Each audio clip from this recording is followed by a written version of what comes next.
Hey guys, AMA 8. This is a good one. It's very different to the other ones we've had before. Basically, it was totally unscripted. Krystian, who played Sam the accountant in AMA 7, decided to come in just playing, not acting this time, just as a customer, asking us a bunch of questions about FIAB 5, that's Final Inspection Auto Boutique number 5, 40 Production Drive. It's the new place.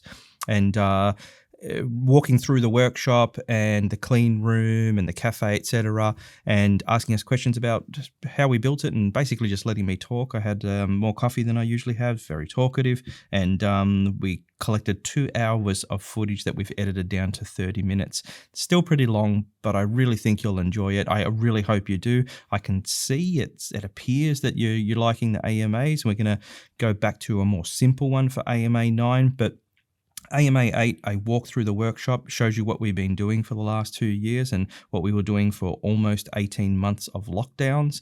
A lot of info, a lot of pictures that we collected through them, all in one concise little video. Business owners that have ever done a fit out, anyone who's interested in how we go about building the workshop and building the clean room, etc. There's heaps of stuff in here. I hope you enjoy it. Damian, why am I here? We're going to run through the new place, which we built. We started building 2 years ago, and I haven't given many updates on because I don't know why. Actually, not finished, but it's pretty much there. And I thought we should finally do it. I keep getting questions from customers. The tour that I've been bugging you for 2 years, and because you haven't been even right. you, a good Excellent. customer, we thought we'd show you everything. This is the wash bay. Mm-hmm. Yes, all customers can hire, and they can turn up with an appointment. So they can they know when they get here that the whole place is theirs at the time they made the appointment for. So no standing around waiting in line. I always thought that could be avoided somehow, which we did here. It's my own personal bay. Well, you hire it, you pay $50 online. Say you paid for your hour at a particular time, like 1 o'clock, like we said 1 o'clock. Turn up at 1 o'clock, it's ready. Yeah, great. It's just for you. There's no one else that's booked in at that time. Yep. Okay. And you get either half an hour in the wash bay or half an hour in the vac bay, or you can just do a wash. That's the vac bay next to it. That's the vac bay just there. There's a nice long vac hose. There's all the chemicals. So there's interior cleans, everything you need. Yep. Wash, all the washing stuff, all the wheel cleaning stuff. There's Jaffa, wheel arches, and everything you need. So you don't bring chemicals. So I'm using your stuff rather than my stuff. It's all inclusive. Okay. Yeah, everything cool. was there. Or you didn't want to buy your own products. You know, you don't bring your own products to a car wash. They should be supplied to you. Yep. You've got compressed air. You don't have it. Even cool. coin operated car washes, you don't have compressed air. Yep. I like to buy the car with compressed air, so when I drive away, you don't get all the drips out. Then undo what I just did. Yeah, I've seen you do that. The car pretty. And you can do other things. You pump up time, do whatever else you do with compressed air. And it looks like there's plenty of hose on the spray nozzle there too. Yeah, and it's a professional unit. You've got the right amount of pressure and the right amount of volume. Okay. Usually pressure's not a problem. So the high pressure units you're using at home, sometimes they're 1,000 PSI, which is way too much. This is only about 600 PSI, which is the right amount of pressure. It's more than enough pressure. It pumps out a lot more volume for water. So that's why you get the job done better, faster, more efficiently. Okay. Because we're using this as well. So if a professional detailer uses this wash bay to prepare the detailing. Oh, this is where you wash as well. It can't be, can't kind of be turned down for general use. That's what makes it so good. Yeah, well, if it's what you're planning to use, I might as well do it myself. Floor. What am I standing on? Glass fiber reinforced plastic. Really, really strong, grippy, even when it's wet. It's something that looked like it would be slippery when I stood on it. But no, not slippery, and you don't get wet. I see the bay has been closed in. Did you do that? Yeah, these walls. This didn't exist. None of this existed, which was a basic factory car park. And I didn't want it to look like that. I wanted it to look inviting and clean and neat. Should we head inside? Let's go. So this is somewhere that I do know. This one little room at final inspection that I come into, and this is where I have. It's different because the door's open. I thought that, it was closed off. Yep. So I took the door off one day. It opens it up a little bit so you can see through to the clean room and you can see the cars inside. Yep. We added these shelves to dress it up. We left that to the last minute because during lockdowns, no one could come in here anyway. So we thought we'll pay attention to other parts of the fit out. And then when we realized that we were going to come out of that and we wanted a simple setup anyway, it's a lot more to it, but it's just a few shelves basically. And we still haven't finished again. And none of the places, I'm going to say it's between 95 and 99% ready. Mm-hmm. And I don't think it'll ever get to 100% because I'm always tweaking something, unhappy with this. Nothing's ever finished. Yeah, we've finished this. And as soon as we finished it, 5 minutes later, I had ideas to improve it. Yep. Which we'll put on the back burner. Yep. Whose ideas were the chuppa chups? They were my idea. Okay. And they've been that's a good one. And they're at a height that you can reach? Done. We're done. Yep. We've always got something nice on display. We steal toys from customers where and how we can. So I think it looks better having something in the reception. My wife doesn't agree. Got a little space to wait. Not customers don't really wait often, but a couple of chairs to wait. Decided to, a long way after, wasn't planned at all, punch a hole through that wall. I think it's amazing because, again, you can see through into the clean room and you can see detailer working, and this is almost finished, and I don't see any more changes that will happen here. So this is the coffee machine? This is coffee machine. This is the central part of the whole operation. Mm-hmm. The most important thing. First thing I do in the morning before switching on lights or going to the computer or anything is to switch that on and get it warmed up. Yep. Yeah. Is this stock? No, it's not stock. No, it didn't come with the machine. Yeah, that had to be done. Yeah, so this was taken off and sent to. I'll put something here? on the because they did a great job of powder coating it black. Yep. And had the grinder powder coated black too. Then had some vinyl orange put on. Yep. That's and then tidy. The Abarth logo. That's not the logo for the. I did notice that. I wondered whether that was Abarth logo. Yeah. Just to have brand continuity, have some orange lines everywhere, but not too many. This was a wall that we knocked down, put a proper stone in. That's a Caesar nice stone. It feels good, doesn't it? It does feel nice. That's a nice place to be. It's actually a nice height too. Yeah, and actually, most of the customers would probably be here. We'd spend most of the time with customers here around the coffee machine talking. They're picking up their car, or their car's on the other side of the glass, and I'll say, "Would you like a coffee before you leave?" And then we actually spend a lot of time here. I tell them about how I got that mark out, or how I found a solution, whatever that was. There's actually a bit of anticipation here with the car just on the other side of the glass, but not quite close enough to. They like it. They're having a coffee and they're looking at their car. It's been refreshed and it's a nice area. We weren't going to have this at all. Mm-hmm. And one of my kids, I remember I was driving in and one of the kids just ran into the workshop. There was nothing in it to block it. So we thought we'd get some almost like planter boxes. And I actually went ahead and built some planter boxes and put them there, and I didn't like that. And they were kind of wide and bulky. And so we thought about it again. And then, as usual, Peter from Dynamic Steel Frame came up with, he said, why don't I just give you some steel? And steel is always the answer for this place. Some steel boxes. This was all built, and I don't know if we mentioned it before outside, but everything you see from the wash bay, the reception here, and everything you'll see later on in the video was all made by us. It was lockdown. So it was uncles, father-in-law, everybody who was kind of a trade was here. And I have to say a big thank you to them actually, because they poured thousands and thousands of hours into making it happen, getting the new place together, and it was exciting. I like what you've done with the ceiling part as well. So it needed a bit of timber to kind of warm it up a little bit. Yeah. You want to move on? Yeah, let's see what's on the other side Going of to this. the workshop? Yeah, this is very, very different. Probably should talk about the workshop. It's a bit bigger. You notice how much I did, bigger yeah. it is? So we can store 2 cars. I can see you've actually got room to walk around. Yeah, I've stored 3 cars here, and we've put 2 cars in the clean room. The clean room's wider than it was before. Yeah. Same clean room. We tore it down. Is it? Yeah, exactly the same steel and same internal pieces. Yeah. Different cladding on the outside, and we modified the thing a lot. It looks a lot bigger. Basically, it was the materials from the old place were recycled. All of it was recycled, and then we just added a little more.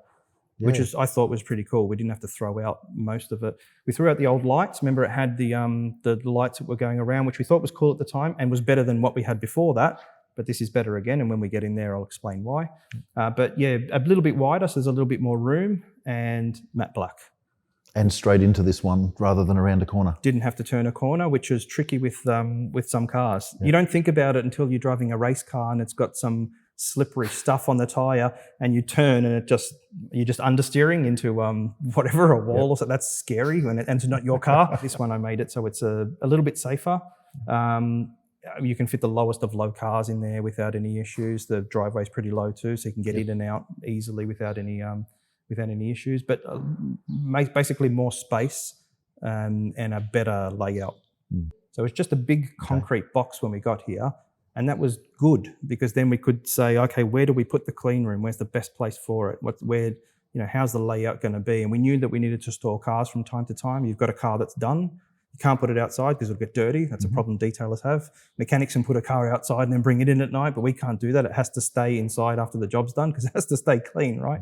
So we could store 2 cars here, which is great. Still get cars in and out, and we could store up to about 8 cars depending on the size of the cars, which is an upgrade from the last place. Yeah, have to make things a bit easier for you. In there, you've got the holes up the back on the wall. What are they? Yeah, the portholes, customers call them. Okay.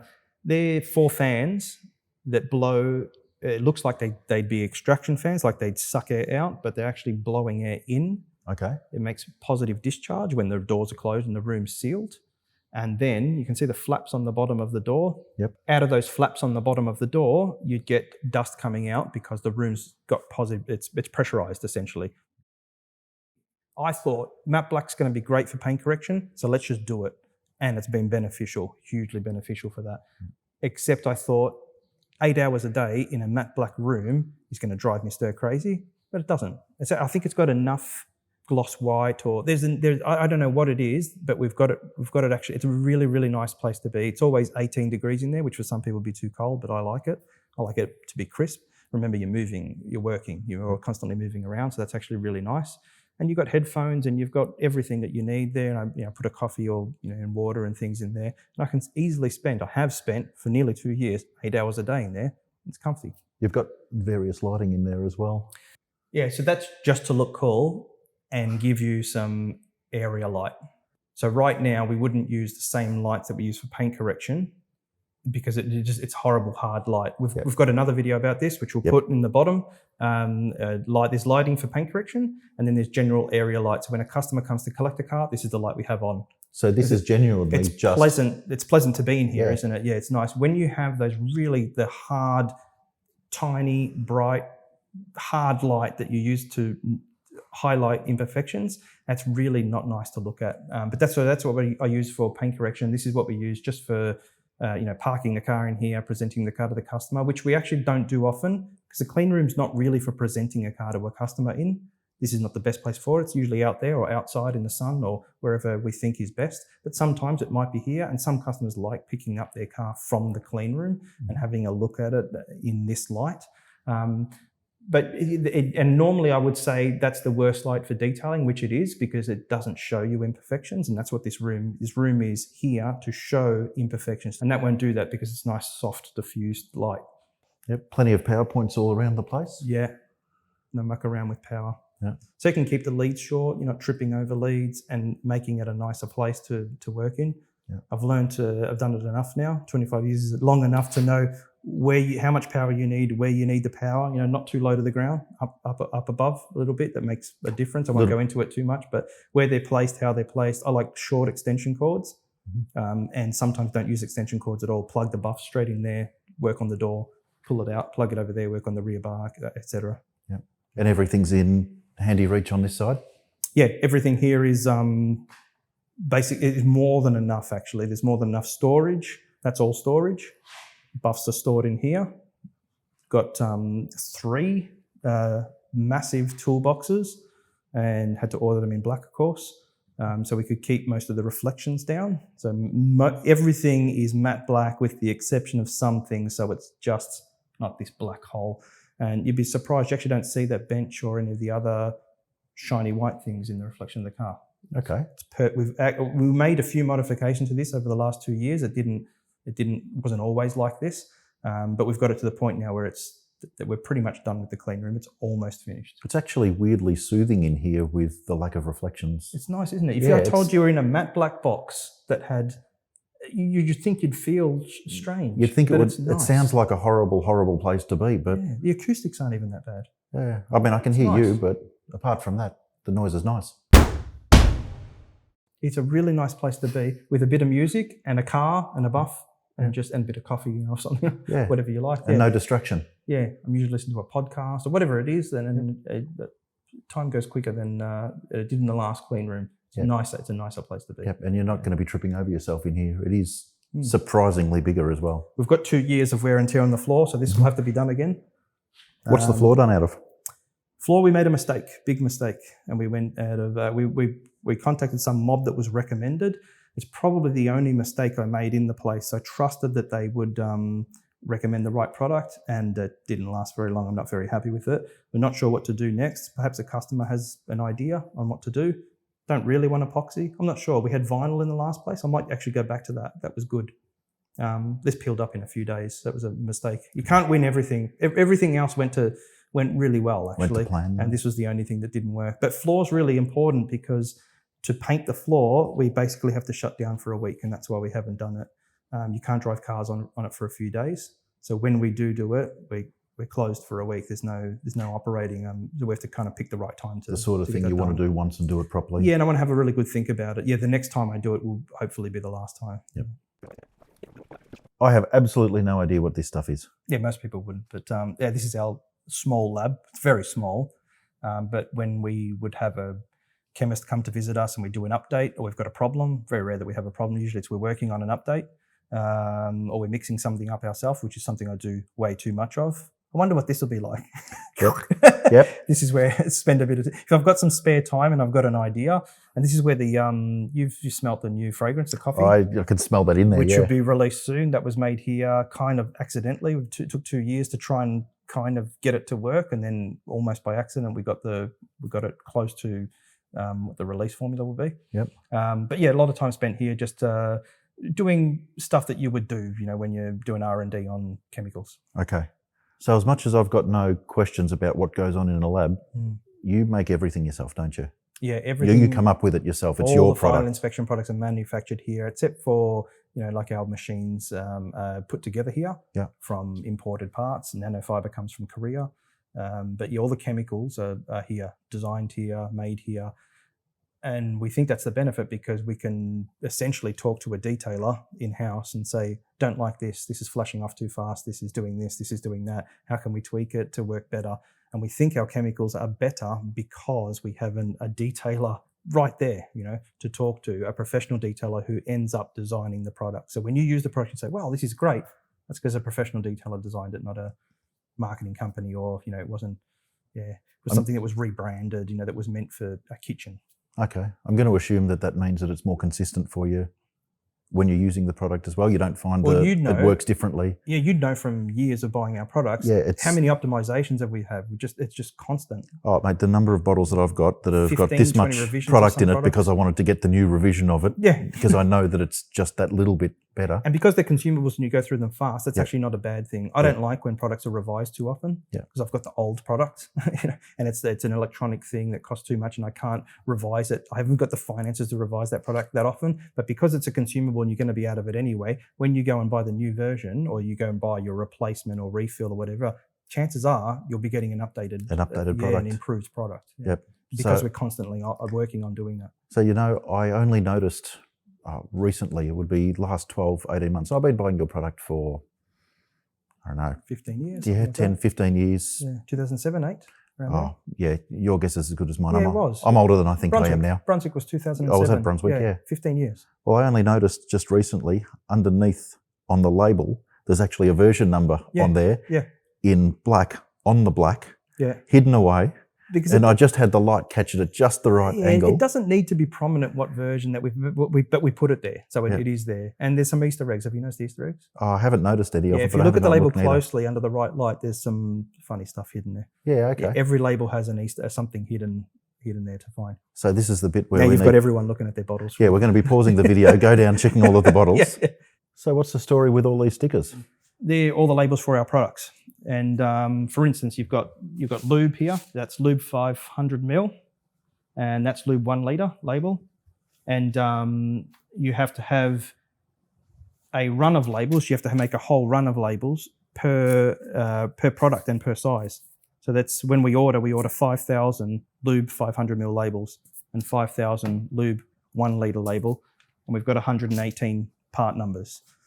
So we need 118 5,000 label rolls of everything, and they're about $1 a label. So you can. There's a few dollars in that. You can extrapolate. You use your calculator if you have to. There's actually a few dollars there, and it's interesting because perhaps some people don't realize how much stock you have to carry and how much you have to do. So every time you do a revision where you change a version, you change an instruction, you change anything like that, It's a whole new roll of labels. It's a whole new roll of labels. We're coming up with a different system for that. We've started to get a little bit more efficient with some products. As you can see here, there's a few different products on the one label and a few different sizes on the one label. So we're making some revisions to the label so that it's more efficient, so we don't have to carry so many labels. And that'll pass on to the customers. We haven't had a price rise in, I think, about 5 years on any of our products. And that's because we've been finding ways to improve efficiency, to make these products in a much more efficient way, so we don't have to add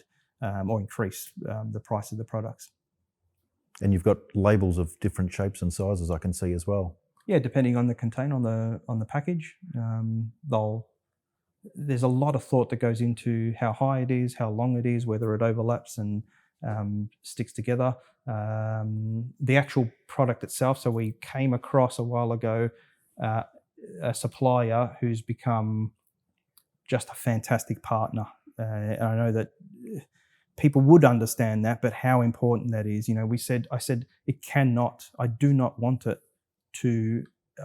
to lose any information on the label when it gets wet. And it's a car care product. It's going to get wet all the time. And it's not going to get wet with just water. It's going to be wet with chemical. And I've used a lot of car care products where the label just disintegrates quickly and you can't read the directions and the label just doesn't look good. And so we spoke to this particular supplier who was so enthused about, you know me, how I just want to go to the nth degree and have the label just perfect. And he was happy to we spent many nights till 10, 11 o'clock at night just getting everything perfect. You know, this is it's got every type of special effect you can have on a label. It's polymer based, which stops it from disintegrating when you get chemical on it. It's got a matte veneer, because I like the matte.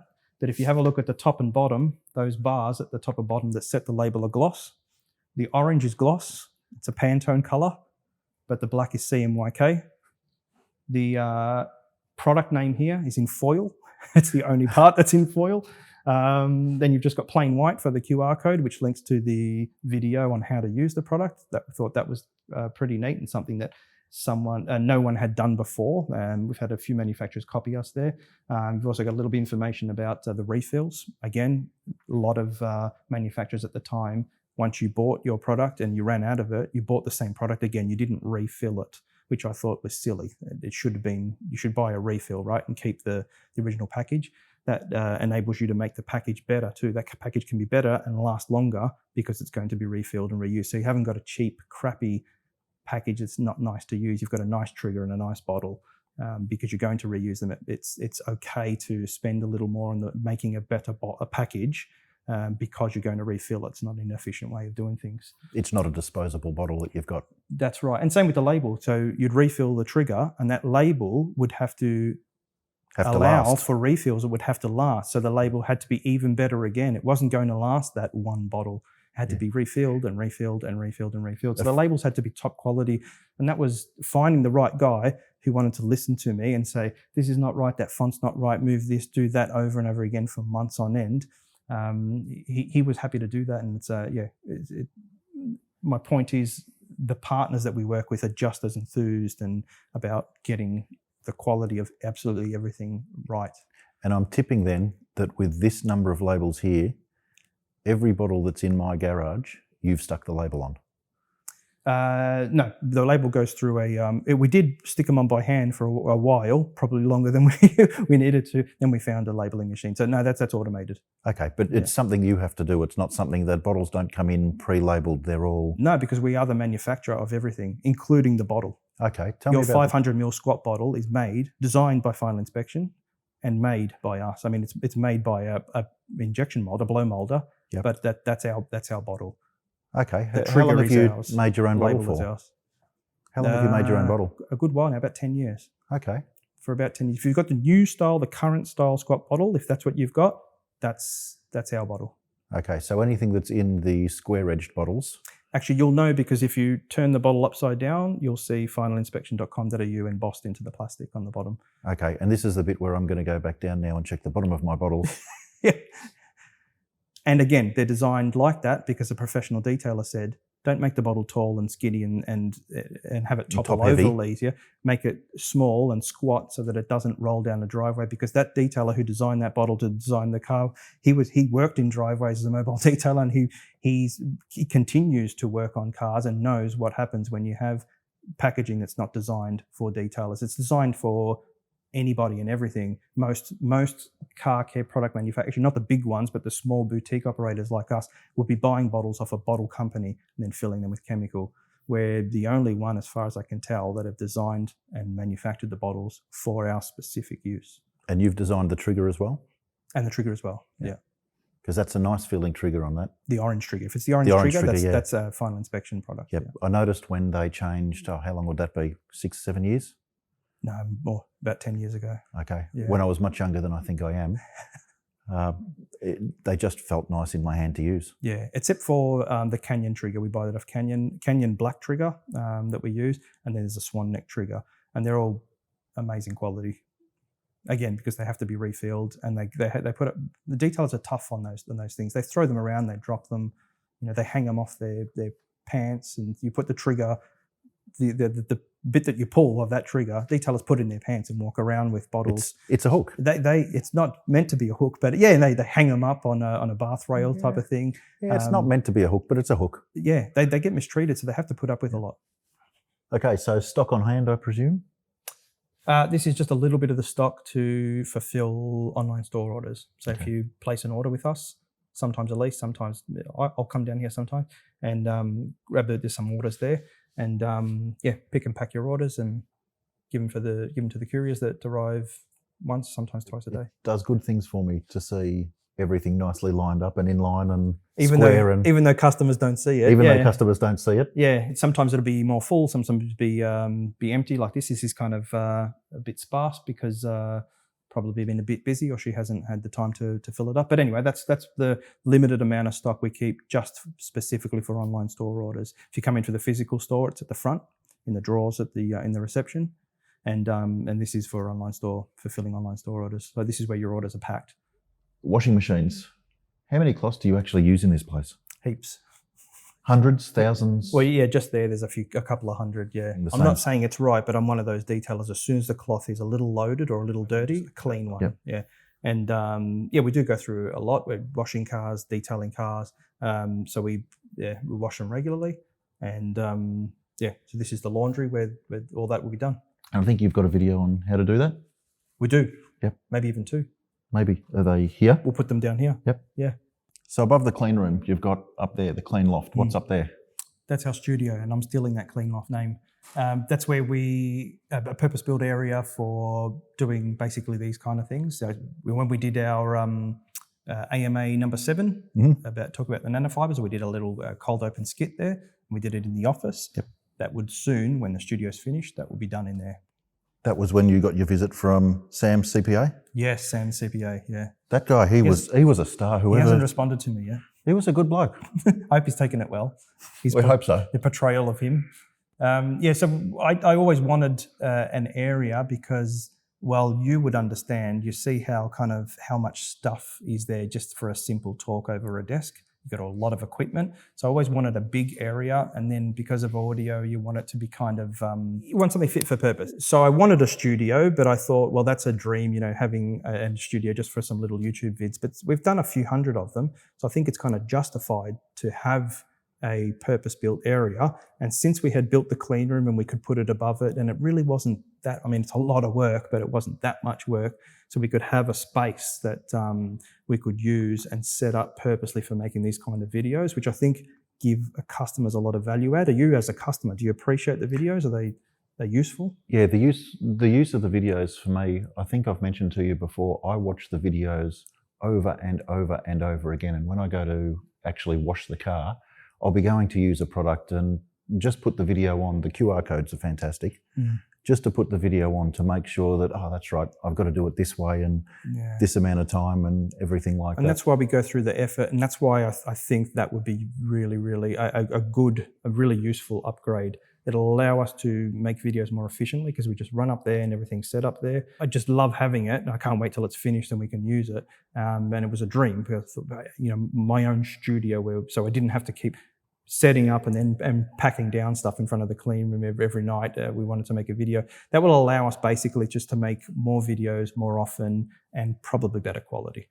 Well, I think one thing that I do remember, we did a video, it'd be probably 2 or 3 years ago now. Had a friend of mine, Jared, had his mini in here. That's right, yeah. And one of the Friday Night Lives. One of the Friday Night Lives, and that was on a table in front of the old clean room, and the amount of lighting and cables and equipment you had set up. And it was it was freezing. Do you remember that night? It was freezing. It was freezing, like we had some scotch. I think that was just watered down tea for the bottle for anybody watching at home. What else? What other issues do we have? It was massive. You wouldn't have noticed, but it was massive sound issues for us in post. You did tell me that. In a factory. So if you can have a studio and have a controlled, acoustically a controlled environment that helps speed up things, you can just take the audio that you've captured, put it straight into the video and not have to do extra work. They were more costly because of the way it was done. Well, on top of that, it blocked your clean room for the afternoon while you were setting it up. So when we were done with that video, the next morning I had to come in early, pack everything down so that we could operate the business, and that will alleviate that issue. So it seems like something that you think, wow, a studio for a detailer, that's kind of a bit too much, right? But it's actually, for the amount of videos we do and how useful they are for customers, it kind of makes sense to have our own space to make them in, and where we don't disrupt other parts of the business. Oh, I think it should be a good thing for you. Mate, well, this has been a real eye-opener for me. Thank you very much. I appreciate the tour. I know that not many people get to be back here, and one thing I'll say to people out there, persistence is the key. Bug him and eventually he'll let you in after however many years. No, we've done the video now, that's it. That's it? Okay, well, watch the video 2 or 3 times. I think we've answered a lot of the questions customers may have had about the workshop, and we've shown a lot, probably a lot more than I usually. I must be feeling good today. We'll leave more footage than I probably would allow. I want customers to see bits of the workshop that I want customers to see. But I hope that that's given them a much better understanding of, especially for people interstate. Like, we've got a ton of customers from interstate that will never be here. People don't actually get to be here and even see through the window. Yeah, perhaps they wanted to see a little bit more. Yeah, so I hope that's done that. Yeah, one more thing though. One last thing. Yeah. Practical demonstration. Yeah. Coffee machine. Yeah, let's do it. It was good fun. Yeah, the tour. Yeah, I did all right. I think customers, the audience would like it. I hope so. I hope I did it justice, because, you've put I don't even like to think of how much you've put into this place. Why don't we just say it's your fault if there are unanswered questions? Well, that way And we'll put your address and home phone number here. Yeah, okay, we can do that. Or we can just say, like every other YouTuber, post your questions in the comments and don't forget to ring that bell. We have to do all those things. Sam the accountant should come back. You've got to say, do this and do that and subscribe and do all that other nonsense, which I don't want to pester people to do. I think it's I think we did a good job of incorporating and trying to remember all the things that I've learned that I would want, because I would always do that for the last 25 years. If I ever get the chance to, this is what I'd want. This is how I'd want it to be. That's the difference. Yeah, this is the lighting, the space, the thing. I'd want a clean room, that's fully sealed and stuff like that, which we did at the last place, but the last place was like a version 1 clean room. It was great. But then once we were working in it, this could have been like that and that could have been like that. And we'll make sure we fix those that time. And we did everything. If I was doing it, I would be doing it to what you thought you needed 15 years ago. Yeah. I'd be without the 15 years worth of learning all the things that don't make sense to me, or I don't understand, or I don't even notice. Do they make sense? Does everything said make everything sense? You've told me makes sense, but there's going to be so much out here that I don't even notice. We haven't covered most of it. Yeah. I didn't cover all the compressor points that run all the way to the back of the. There's the compressor point inside the clean room. There's one here. There's a lot of other little things that they're minor things that don't really need to be covered. But yeah, it's actually a task to. Some of that stuff's written down. I thought about like a clean room in Brunswick, actually, 2007. A dream, Imagine a sealed room where no dust. Imagine that, and just dream little ideas, jot down little things, and then it comes together, and it comes together too because of customers. Actually, like Peter would say, "We can do that. Why don't we do it?" And he came down with his iPad and he said, "I can do it. I can make the frame for you. We can do it." And he kind of pushes you and helps you along, and then other people.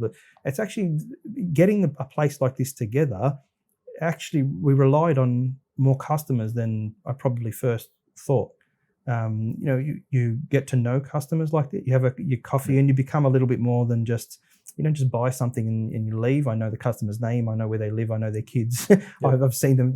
I met you before you were married, and I saw you get married, have your kids, and stuff. And then you develop those relationships with them, and then they come back with something. You're building a new place. I can help you out with that. Yeah. I'd like a bit. Pete liked that he had the input there, and other people liked that they had input, that they helped.